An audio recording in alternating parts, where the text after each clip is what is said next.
been this nervous with the cold drink in my two hands, saying no thanks. Like any way it goes, cause I know things they shouldn't have told me. Now I'm thinking what for? Hanging by a sentence at the drugstore. Barely even steady out the front door. Hate my own shit, but I love yours. Fuck, I really love yours. 7 in the afternoon, half asleep, count the cars. All I think about is you constantly. That's the hard part. Static on the line, I hear it all the time, but I'm quiet when you make me fade. Feel it coming back, watch it turn black, but I'm brighter when you make me fade. You make me fade. You make me fade. You make me brighter when you make me fade. You make me fade. You make me fade. You make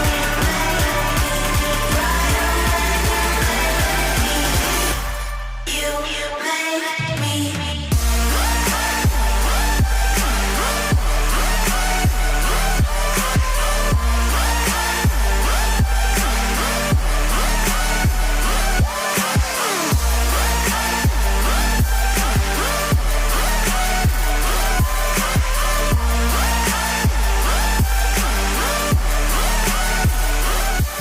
Assalamualaikum warahmatullahi wabarakatuh. Hari ini saya akan berkongsi dengan rakan-rakan semua berkenaan fungsi red tuning.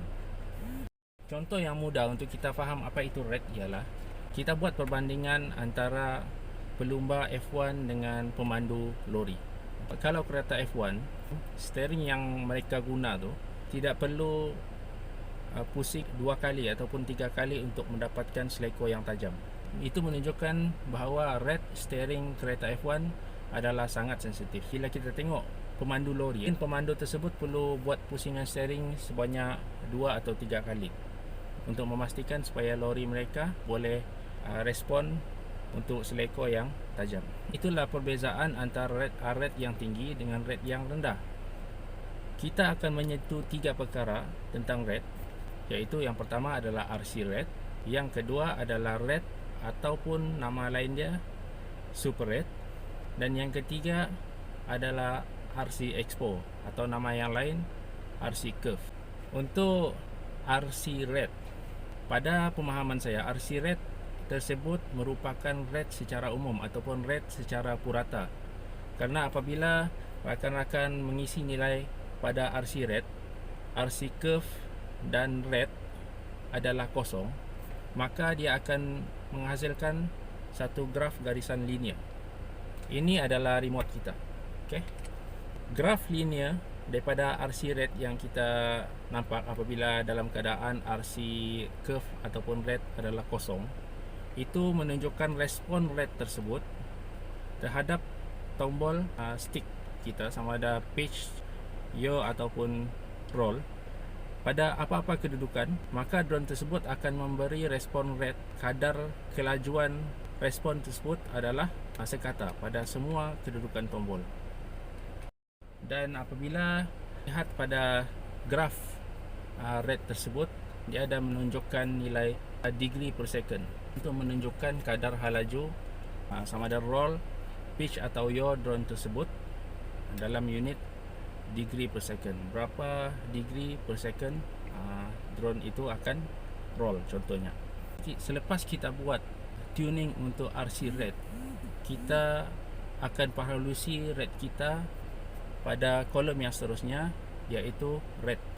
Kalau rakan-rakan perasan, apabila kita naikkan nilai pada kolom red, sama ada pitch, yaw ataupun roll, di bahagian hujung graf atas dan bawah akan menghasilkan S-curve pada graf tersebut. Apa yang kita perlu faham di sini, sebenarnya fungsi kolom red tersebut ialah untuk menentukan kadar sensitivity pada kedudukan end stick remote control kita. ini maksud end stick di setiap ujung. Maksudnya, contoh kita bagi satu roll ke kanan atau ke kiri, daripada middle stick kepada end stick akan berlaku peningkatan rate. Semakin sensitif respon roll anda. Sama juga untuk pitch dan yaw. So rate adalah berfungsi untuk menentukan tahap ataupun kadar sensitivity drone anda pada kedudukan end stick. Okey, seterusnya kita beralih kepada nilai RC curve atau nama lain RC expo.